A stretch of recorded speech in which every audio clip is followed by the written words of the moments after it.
saying. One of the things we've been seeing a lot of, and I've mentioned this quite a bit on my channel, is that there is a lot of good teaching out there that we desperately need. But we also need to begin to use our other hand, and that is that weapon of war that the Most High has given us, and that is the power in our voice. Now, if you've been following this channel, you know that, again, I keep referencing our Periscope prayer times. What we're basically doing, this isn't just we're going through a list and just praying and that's it. What we're doing during those times is that we are training our tongues for war. Okay? That's what we're doing. So part of this awakening is that the importance of training our mouths to be used by the Most High to wage war on the enemy, period. Because what the enemy has done up to this point is that he has manipulated us and convinced us to use our words, the words that come out of our mouths, to enslave ourselves. Now, yes, we are part, the 400 years is still going on. We're coming to the tail end of that. But there's a lot of Israel right now, true Israel, that's still enslaved, not by what the white man is doing, not by the Ashkenazis are doing, but there's enslavement. There's a lot of us who are still enslaved by the words of our mouth. The Bible says plainly, it says that we are ensnared or snared by the words of our mouths. And the Bible also says there's life and death are in the power of the tongue. So what we're doing through prayer is that we are training ourselves in how to use our mouths to declare and to decree what the Most High has said, the promises that he has promised us. Now we are beginning to train ourselves to begin to speak just as the Most High would speak in our situations.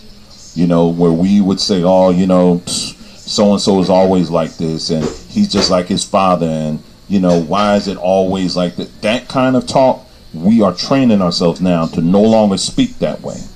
And that begins with a heart change. Where David said, create in me a clean heart. It begins in the heart. Out of the abundance of the heart, the mouth speaks. So what we're doing is you got to focus on that heart first, making sure your heart is right before the Most High. Then from there, we have to begin to train our mouths, our tongues, to begin to speak forth righteousness, to speak forth truth, and to set order in the atmosphere as it pertains to our lives, as it pertains to our communities, as it pertains to our families. Okay? This is the weapon of war, okay, that the Most High has given us.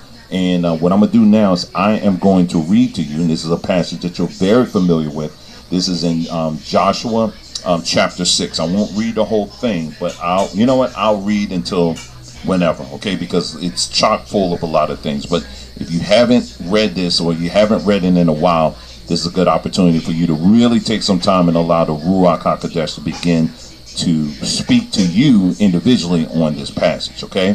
So let me go ahead and read this, and then we'll continue on with the video, okay? So Joshua chapter 6, it says, Now Jericho was straightly shut up because of the children of Israel. None went out, and none came in.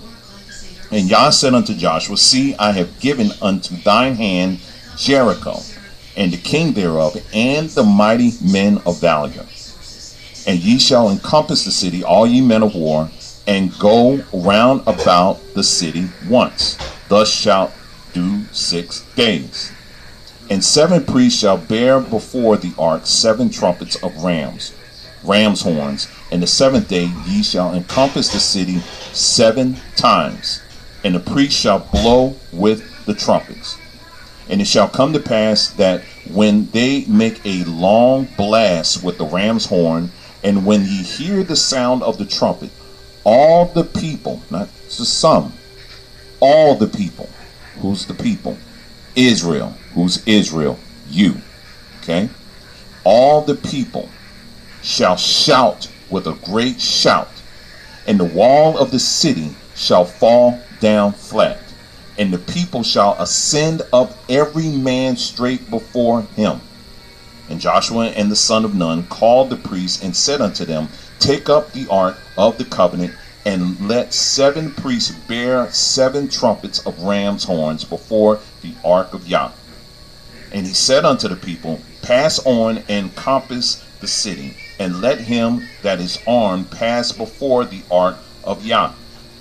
And it came to pass, when Joshua had spoken unto the people, that the 7 priests bearing the 7 trumpets of ram's horns passed on before Yah, and blew with the trumpets in the ark of the covenant, and Yah followed them. And the armed men went before the priests and blew the trumpets and reward. I don't know what that is. Reward came after the ark, and the priests going on and blowing with the trumpets. And Joshua had commanded the people, saying, ye shall not shout, nor make any noise with your voice. I want you to pay attention to this. This is verse 10. And Joshua had commanded the people, saying, ye shall not shout and make any noise with your voice. I want you to pay very close attention to this. This is very, very important. Neither shall any word proceed out of your mouth until the day I bid you to shout. Then shall ye shout. Okay, let's continue. Verse 11. So the ark of Yah encompassed the city, going about it once. And they came into the camp and lodged in the camp. And Joshua rose early in the morning, and the priests took up the ark of Yah. And 7 priests bearing 7 trumpets of ram's horns before the ark of Yah went on continually, and blew with the trumpets, and the armed men went before them. But the re-reward came after the ark of Yah, the priests going on and blowing with the trumpets. And the second day, and they compassed the city once, and returned to the camp. So they did 6 days. And it came to pass on the 7th day, that they rose early about the dawning of the day, and compassed the city after the same manner 7 times. Only on that day they compassed the city 7 times. And it came to pass at the 7th time, when the priests blew with the trumpets, Joshua said unto the people, shout, for Yah hath given you the city. And the city shall be accursed, even it, and all that are therein, to Yah. Only Rahab the harlot shall live, she and all that are with her in the house, because she hid the messengers that we sent. And ye in any wise keep yourselves from the accursed thing, lest ye make yourselves accursed when ye take of the accursed thing, and make the camp of Israel accursed and trouble it. But all the silver and gold and the vessels and brass and iron and consecrated unto Yah, they shall come into the treasury of Yah. So the priest shouted when the priest blew. So the people shouted, when the priest blew with the trumpets. And it came to pass, when the people heard the sound of the trumpet, and the people shouted with a great shout, that the wall fell down flat. And the people went up into the city, every man straight before him, and they took the city. Verse 21. And they utterly destroyed all that was in the city, both man and woman, young and old, ox, sheep, and ass, with the edge of the sword. Okay, and then the story continues. So you can go ahead and read that at your leisure. But I wanted you to really pay attention to what happened here. Verse 10, going back, he told them in verse 10, he said, listen, let me read it one more time. And Joshua had commanded the people, saying, ye shall not shout, nor make any noise with your voice, neither shall any word proceed out of your mouth, until the day I bid you to shout. Then shall ye shout. And then we read later on in the passage where the Most High said, on that 7th day, now I want you to shout. What I want you to understand in this passage, Israel, is that the Most High, to my knowledge, to my understanding, when I go through the scriptures, when you go through history, there is not one people on this earth who possesses that kind of power in their unified voice. What the Most High was showing Israel then and what he's saying today is that there is so much power in your voice that there are times I have to tell you to shut up and don't say anything. And when the time comes and you're unified and I tell you to open your mouth, things begin to happen. Walls begin to come down. Are you hearing what I'm saying here? There is a power unlike any other group of people ever in history, even up to today, that has demonstrated such a power to influence, to make physical walls to come down. There's no group of people on the earth throughout history that has demonstrated that power. Let me take it one step further. Now let's fast forward into our history today. When you look at black music, so-called black music, yes, there's all types of music or whatever that's been, in different cultures and languages and stuff like that. They have their own styles and all that kind of stuff. But you know as well as I know that when black folks begin to sing, we are the only people. It doesn't matter if we're at the lowest of our point, at the lowest or at the very high. There is such a power of influence on our voices that it can set trends. It can create trends. It can create movements. Okay, you think about the civil rights movement. Part of what fueled that movement was our singing and our voice. Are you listening to what I'm saying? When we have demonstrated unity and come together and with one voice, things begin to happen. I want you to hear that. So when you think about, again, let's go into the music industry. When you think about the music industry and all the different trends, my daughter and I, we just happen to be in the car, we're driving, we're going through the channels, and just like cable TV, we have, the satellite radio, and you go through all these different channels. You got all these different channels, and I'm listening to all these different styles of music. It doesn't matter almost what style. You can always hear our influence in that music, always. And it's interesting when you go through music history, how you had different styles or whatever that was, like I just said earlier, that was out and about, people, singing. But when black music really became something to be heard, it was priority number one for these Ashkenazis, white folks, to basically say, we got to get our hands on this, and we got to get our hands on it quickly.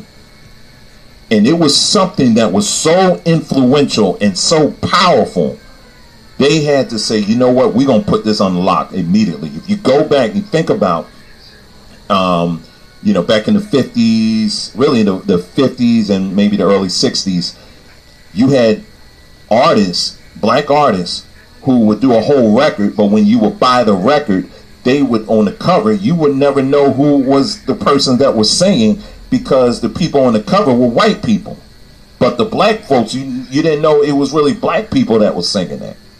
So they had to bury it, because they wanted to make sure that they hid that, because this was music that was influencing a culture. When I say the culture, I'm talking about the entire youth culture. When they began to put black music on the forefront and they saw the power of it, they had to hide that thing immediately. They had to cover it. So they said, let's raise up an Elvis. Let's raise up some of these other artists or whatever to kind of mimic their stuff, because we don't want people to see the power that's in these people's voices. And so that's what they did.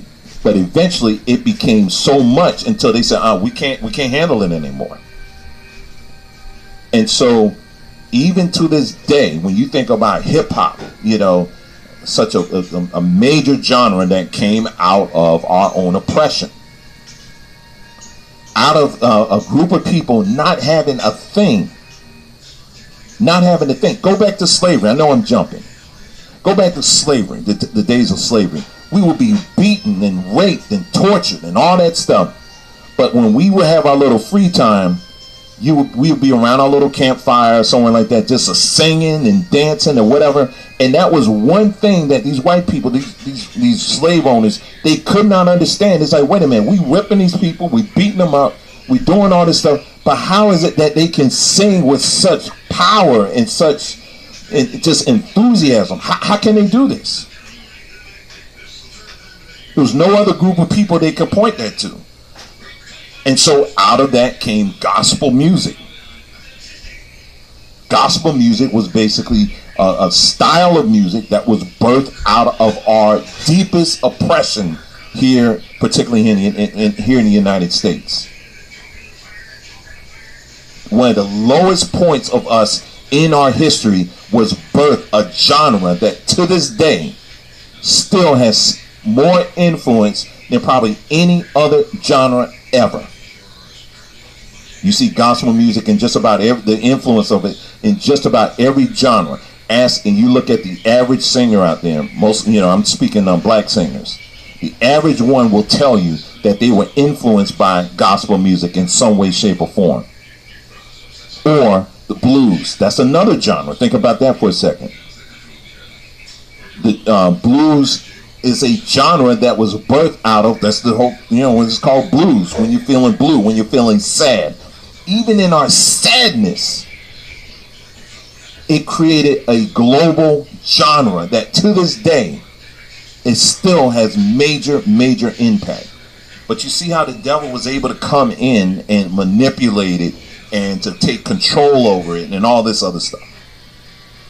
And we have what we have today. But what I'm doing is I want you to understand, Israel, that there is a power in your voice that is so powerful. When it's unified, that's the key. That's the key. See, what the enemy has done is that he's put the focus on individuals. So you have people, that's why you have these albums and they got like a singular artist or a group or whatever on the what you call it, on the cover. And the deception is that unless you're the top of the talented, you just got a powerful voice, like a Whitney Houston or whatever, or some of these other artists, that it's only with them. They only got it. No. The power that the Most High has given us as a people comes when we are unified, just like in Jericho. And when we are in unison, singing praises unto Him, that is when we begin to see things begin to happen in our community. It's a shame that today we look at government, we look at all these other institutions and wonder how can we overcome these things? How can we overcome poverty? How can we overcome some of these other hurdles and things of that nature that we've been talking about for so long, when the Most High has demonstrated and shown the power is in your mouth and in your unity. When you come together, the unified word that comes out of your mouth, it is so powerful. There are times I have to tell you, you got to be quiet. And then there are other times I say, okay, cut loose. And when sing in unison. Now I'm pointing this out because, like I said again, in us getting into prayer and training our tongues, the one thing I want you to understand too is that with prayer comes praise. And I want you to begin to in your time of prayer unto the Most High, also begin to engage in singing unto Him. Because what that is doing, and it is training you for war. Because there's times going to be coming, we need to be singing to Him. I believe there's going to be times where you're going to have a brother in Zambia. You're going to have a sister, let's say, in South Africa. You're going to have two other brothers, let's say, in Canada. You're going to have some other brothers and sisters in California. You're going to have some other brothers and sisters, let's say, in Australia, so forth, or whatever. And at any given moment, we may not see each other. We may not be in the same room. But the Ruach HaKodesh wants us to be at a point, at a level where You may feel like, you know what, the brothers or sisters in Australia, for example, they could be put under the Most High. They're just doing it just because. And you don't even realize it, that you got brothers and sisters at that same moment all throughout the diaspora who are also singing praises unto the Most High at that very moment. This is why it's so important to be led by the Ruach HaKodesh, because it is him that's going to be orchestrating this and fine-tuning it in such a way that there will be a divine synchronicity with people in the diaspora while we're still scattered. This is why it's so important. Again, follow the leading of the Ruach HaKodesh. When it's time, when you feel that impulse to begin to sing praises unto him, you better do it. Because you joining your singing and worship with someone else that you don't even know, you don't even never seen before, the Most High could very well be setting up another Jericho moment, and you don't realize it. So I want to encourage you to begin to incorporate singing and worship unto the Most High. And I want to show you these clips here, and then we'll close it out. These are some clips I just gathered real quick. These are homeless people. These are homeless people, you guys, who are singing praise unto the Most High. Now, there's some people that may try to judge them for this or that or whatever, but I'm telling you, there is no other group in the planet that can be this level and be able to sing with passion at this level.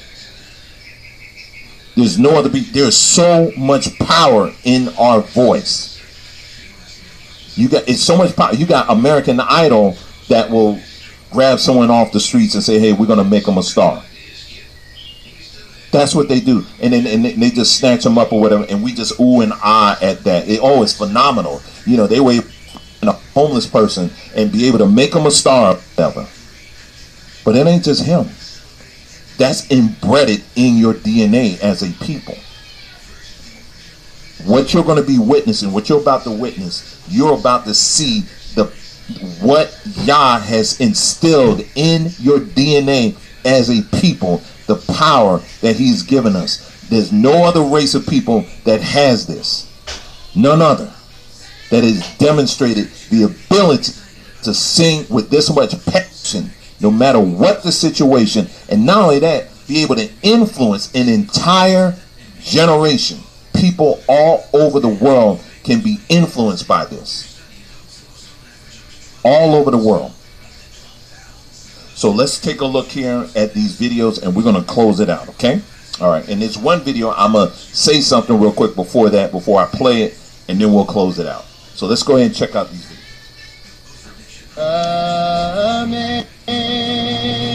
Amazing grace, how sweet the sound that saved a wretch like me.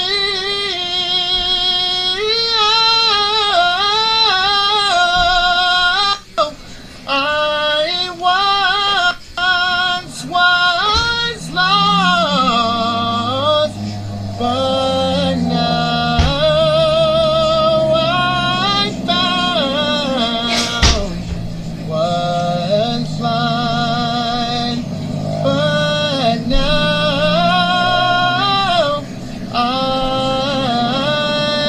see. Knees kept, then I took back what he stole from me. I took back what he stole from me. I took back what he stole from me. Well, I went to the enemy's camp and I took back what he stole from me. He's under my feet. He's under my feet. He's under my feet. He's under my feet. He's under my feet. He's under my feet. Satan is under my feet. Look what the Lord has done. Look what the Lord my body, he touched my mind, he saved me just in time. Oh, I'm gonna praise his name. He's there, he's just the same. Come on, praise him. Look what the Lord has done. Look what the Lord has done. Look what the Lord has done. He healed my body. He touched my mind. He saved me. Oh, just in time. I'm gonna praise his name. He's just the same. Come on and praise him. Look what the Lord has done. Come on and praise him. Look what the Lord has done. I've been through trials and tribulations, unexpected situations, living here below. I had friends turn their backs on me and leave me standing in the cold. I've been burning the church as I attempt to do God's work by people who call themselves saints. Many times I felt like giving up, but the Spirit saved me, said, you can't. You know the Lord will put you through a lot of things you can't understand. And for everything he allows and the reason. So in my life, the devil gets no glory. Everywhere I go, I tell the story how God makes a way of turning things around. Yeah. He meant it for my good. God meant it for my good. He brought me out without a doubt. I knew that he would. Now I know defeat. I'm strong when I'm weak. My daddy gave me a song. Now I must sing along. The devil meant it for bad, but I'm so glad God meant it for my good. The gossip, the lies, with tears in my eyes, had worked out for my good. I passed the test of time, and like a tree by the waters, I stood. 'Cause see, through it all, God gets the glory. Everywhere I tell the story, how God works out things just for me. The devil meant it for bad, but I'm so glad. You know he mean it. That old devil mean it. But God, he didn't want it that way. Oh no, no, no, no, no, no, no, no, no, no. God meant it for my good. He meant it for my good. God, he meant it for my good. Yes, he meant it for my good. I know no defeated. I'm strong when I'm weak. Oh, he meant it. Yes, he did. He meant it. Yes, he did. He meant it. Yes, he did. God meant it. Yes, he did. He meant it for my good. Yes, he meant it for my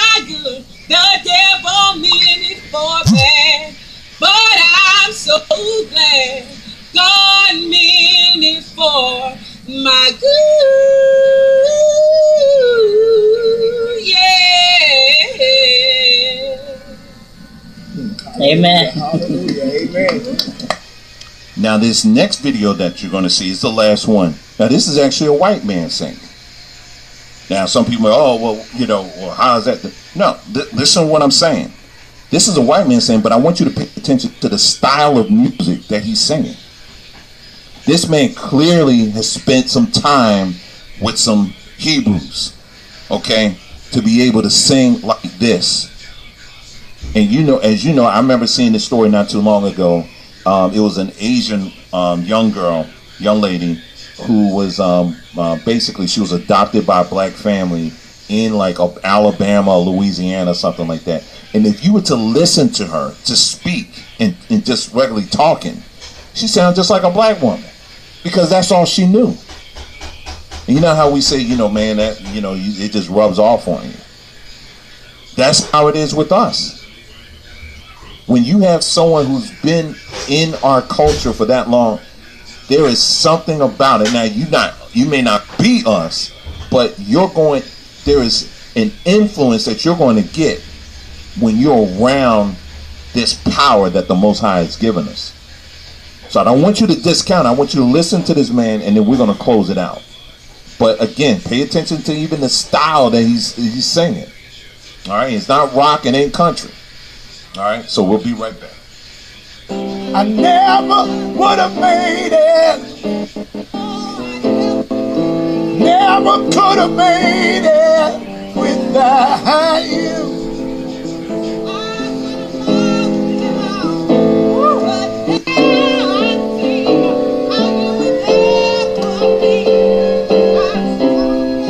Stronger.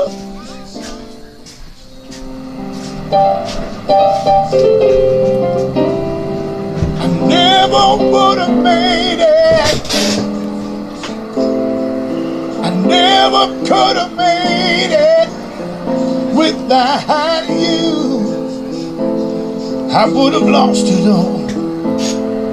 But now I see how you were there for me, and I can't say I never would have made it.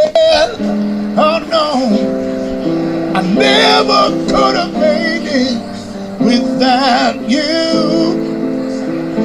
I would have lost it all. But now I see how you were there for me, and I'm stronger, I'm wiser, I'm better, much better. When I look back over all you brought me through, I can see you were the one I held on to. Oh, I never would have made it. Oh no, I never could have made it without you. I would have lost it all. But now I see how you were there for me, and I'm stronger, I'm wiser, I'm better, much better. I made it through my storm, I made it through my test, 'cause you were there to carry me through all my mess. And I'm stronger, I'm wiser, I'm better, much better. I made it, oh I made it, oh I made it. Oh, never would have made it. I never could have made it. Oh, without you. Yeah. Right. Never would have made it. No, I never would have made it. I'm stronger. I'm wiser. I'm better. I'm better. So much better. So much better. You got Yeah. God bless you. I never would have made it. I know I never could have made it without you. Thank you. I would have lost it all. But now I see how you were there for me. And I'm stronger, I'm wiser, I'm better, much better. Oh, I made it, I made it. Oh, I made it. Oh. Never would have made it, never could have made it. I know, never could have made it without you. You too, God bless you guys. I would have lost it all. But now I see how you were there for me. Now, the video that I'm about to show you now, almost forgot about this. But this is a video I want to show you. This is a guy who is a producer in the music industry. And what he's talking about is something that's called the 360 contract. Okay, there's an article. I'll see if I can find it right quick. I just had it up. But there's an article that I was just reading, and it talks about this 360 contract that's out in the music industry. And I want you to understand something, that even though this guy that is about to speak is talking about the, more of the secular artists, this is also very applicable to gospel artists as well. You've got many gospel artists who also, to some degree, take part in these same type of deals. Okay, so let me go ahead. I'm gonna read this article to you right quick, and then we'll jump into that video that this article references to. Okay. It says, one recent development, okay, I'll just read this part. It says, what is the 360-degree slave deal? One recent development that is becoming increasingly common is the enforcement of a label contract called the 360-degree deal. Now, again, 360, 360s, okay? So, these people aren't slick. I mean, they slip this stuff in there. And then the degree and all that stuff, they deal with the Masonic stuff. Also known as multiple rights deal or multiple service deal. Some have even called it the 360-degree slave deal. The name derived from the record company's complete encircling of each of the artist's revenue streams. Revenue which is historically not included as part of the traditional record deals such as touring, merchandising, and music publishing. Cardi B just signed a 360-degree publishing deal. Essentially, under an active interest 360-degree deal, the record label and their artists have a special relationship that goes beyond the basic contract obligations. This is where the 360-degree deal gets the name of the 360-degree slave deal. All right. The record label assumes the duty of the controlling and managing every aspect of the artist's career. Under this type of recording contract, record labels retain complete control over an artist's publishing rights, touring rights, as well as merchandising rights. There is a lot of different. That's a lot different from the traditional recording contract that only gave the record label the right to share in the income from the artist's record sales.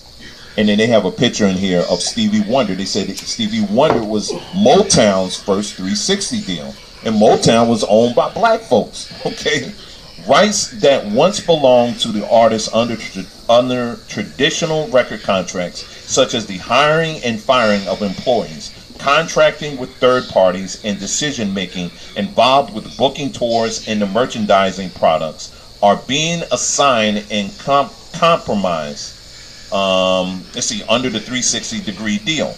Effectively, once an artist signs on the dotted line of a 360-degree deal, they've given up the control of their entire livelihood, and now have handed control over to the record company.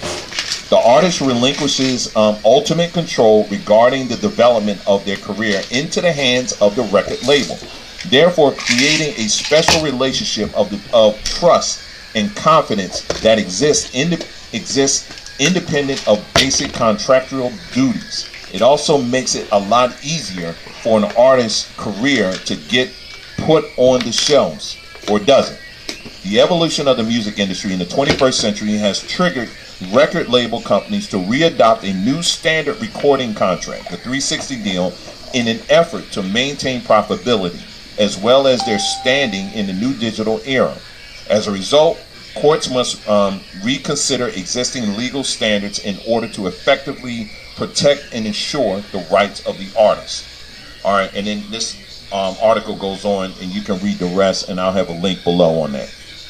But this is something I want you to I want you to really understand. Getting back to the power that's in our voice.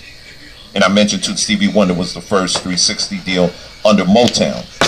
But what I want you to understand is that, see, they understand, the world understands the power that's in our voices. So much so that they will take our most talented singers and put them under such a lock, it's referred to as slavery. If you recall, for those who used to follow Prince or maybe familiar with his music, he talks about, or he used to talk about, how it was, the music industry was such a modern day slavery that this is why he changed his name. Physically, he changed his name from Prince to the artist formerly known as Prince, and he used that satanic symbol as his name.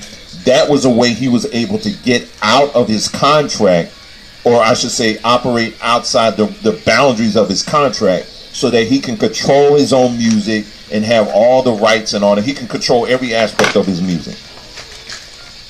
When you start digging, I've heard some artists talk about how they can't even sing in public unless the record company says you can do it.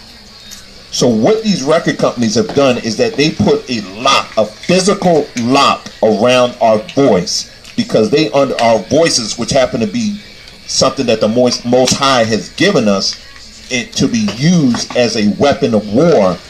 They understand how effective it is, to the point where they said, listen, we're going to take your most talented worshipers. Now, Prince certainly wasn't worshiping the Most High, but we're going to take your most talented singers, I should say, and we're going to put them under lock where they can't do anything unless we approve it.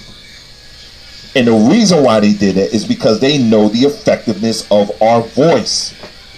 And so you got gospel artists sometimes that won't even sing publicly unless it's allowed in their contract. And as I just read in this article here, it talks about how these artists, they don't even have control over their own handlers or people that, are assigned to help them and all. They don't have any control over that when they get these types of deals. So that's why a lot of these artists, these gospel artists, for example, they got homosexual helpers and all this other stuff that's around them, and lesbians and all these other folks that are helping them. They're surrounded by, because they really don't have any say in that, because of the type of contract they sign. So what does that do to the rest of the people? What does that do to the rest of the rest of Israel? So now Israel is forced to look at a version, a dim version of something that the Most High created to be used as war against the enemy. And so we end up, we're worshiping these individual artists and, and all this stuff, and looking at them, oh, we just want to be just like them, instead of understanding that that power is in us. And it's not so much in the talent, like, everybody, we can all say that, Whitney Houston was someone that can certainly blow. But see, when you go back and you look at Joshua, the chapter we just read, they didn't point out one individual singer. It says the people. Do you understand what I'm saying? It said the people. It didn't say, okay, well, there's these certain singers, you want to get them in the front because they can really sing, they can really blow. It didn't say that. It said the people. So this is the power that the Most High has given to us as a people. But what the enemy has done is got us to focus just on the talented, and that's it. And by doing that, we just kind of like, either here or there, whatever, with praise and worship. So I'm going to show you this. I'm going to show you this video. It's about a 9-minute clip. And this is a guy that's kind of reinforcing everything I just read in this article about the 360 deal. And he's going to talk about that from an industry perspective because he was in the industry. And he's going to be talking about it. So let me go ahead and play that. And yes, we will finally finish this video. Okay, so be right back again. And I'll see you in a little bit.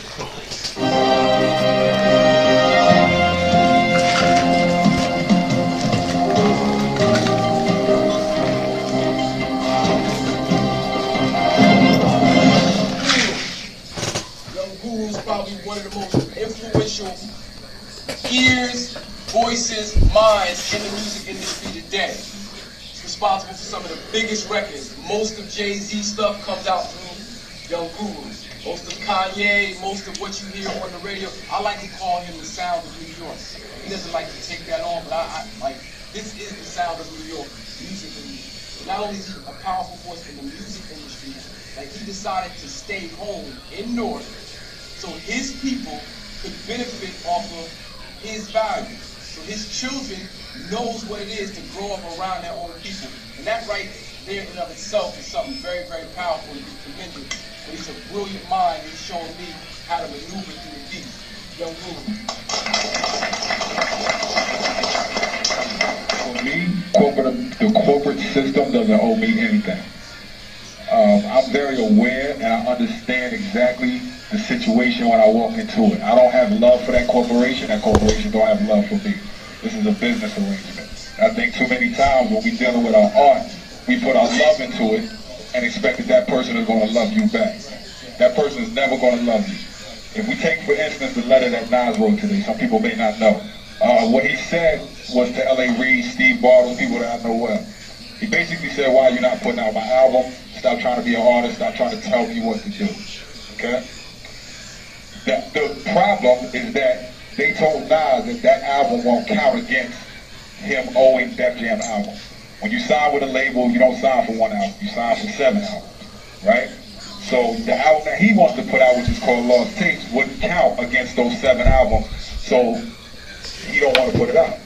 And basically they're pimping you even further. Okay? Just to give you some background, some information, one thing that the brother said that I do disagree with is, he said that the contracts are still the same from 50 years ago, and they're not. They've gotten worse. They have. What we're dealing with now is the emergence of independence, right? And the emergence of the internet.